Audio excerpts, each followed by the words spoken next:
RCJ. RCJ. In memoriam Kalissa Ikama. Cette main, ce précieux stylo, l'œil adulte du cœur d'une adolescente, immense fut son génie, tout le monde y souscrit. Colombe littérature partie trop tôt, mot à mot, choisi soigneusement, tiré du plus profond de l'imagination des plumes, issues des quatre coins du globe. Le nombre des vers écrits pour la plus jeune écrivaine du Congo se compte par centaines. Mise sous les projecteurs après la publication de son premier roman Le Triomphe de Magali, Kalissa Ikama avait une imagination débordante. Observatrice hors pair, amatrice de telenovelas, Kalissa Ikama était une guerrière qui a lutté courageusement contre un type de cancer très rare chez un enfant et qui, on peut l'affirmer sans se tromper, est tombée le 11 novembre 2007, arme à la main. 10 ans après sa disparition, que pouvons-nous apprendre sur la plus jeune écrivaine à travers ses œuvres et ses déclarations? Que penser de la manière dont elle s'est battue contre le cancer? Quel modèle Kalissa Ikama est-elle pour la jeunesse d'aujourd'hui ou encore pour les jeunes d'aujourd'hui? Voici In Memoriam Kalissa Ikama, une émission spéciale enregistrée à l'occasion du 10e anniversaire du décès de la toute première plus jeune écrivaine du Congo. Mademoiselle Ikama Ngala Kalissa Victoria est née le 8 juillet 1992 à Brazzaville. Elle est issue d'une famille de 7 enfants dont elle est l'aînée. Elle s'est très tôt distinguée dans la vie quotidienne par la recherche de l'ordre et de l'harmonie dans ce qu'elle observait et ce qu'elle faisait. À l'âge de 12 ans révolus, en classe de 5e, Kalissa Victoria Ngala Ikama a écrit d'avril à juin 2005 de sa propre initiative, seule et sans encadrement, un roman de 117 pages intitulé Le Triomphe de Magali, publié en 2005 aux éditions Lemba.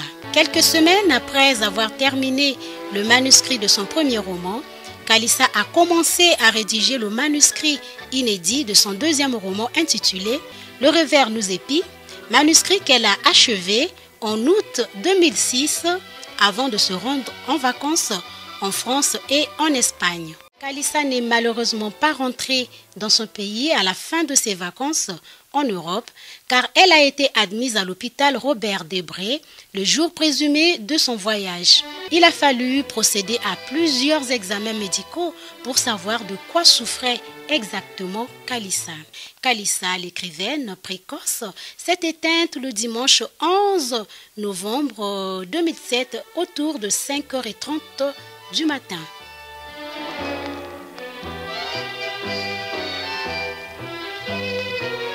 Trois invités dans cette émission, Noël Ramata Kodia, docteur en littérature de l'Université de Paris 4, la Sorbonne, écrivain et auteur du premier dictionnaire des œuvres littéraires congolaises. Docteur Noël Ramata Kodia, bonjour. Bonjour.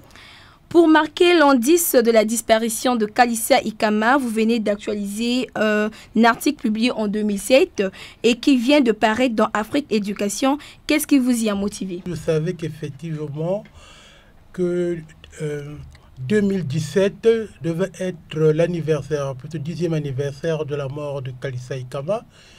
Et c'est pourquoi j'avais actualisé cet article-là. C'était en novembre, eh bien, l'article est apparu aussi dans le numéro du mois de novembre. Donc, c'est une belle coïncidence.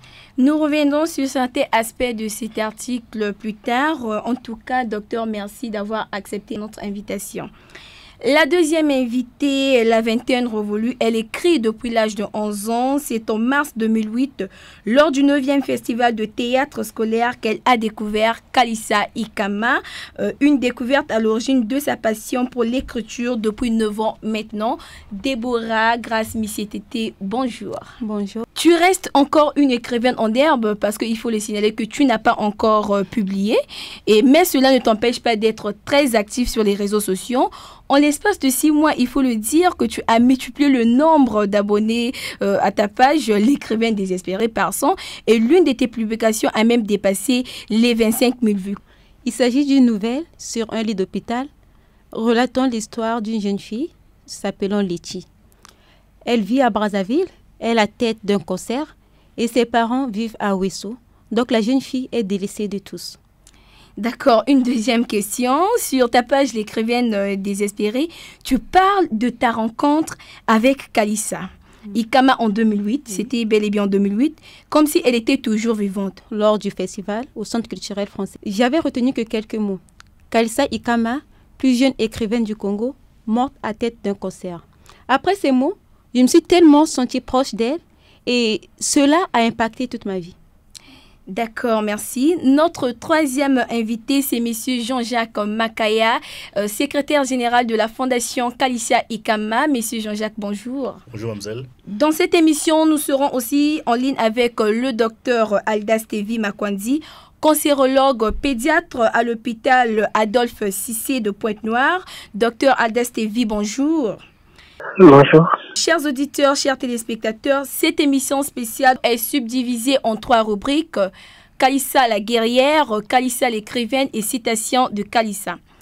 En plus d'extraits d'interviews accordés par Kalissa Ikama de son vivant, nous écouterons aussi une partie de l'interview que le ministre d'État Henri Njombo nous a accordée en sa qualité de président de l'Union nationale des artistes et écrivains du Congo.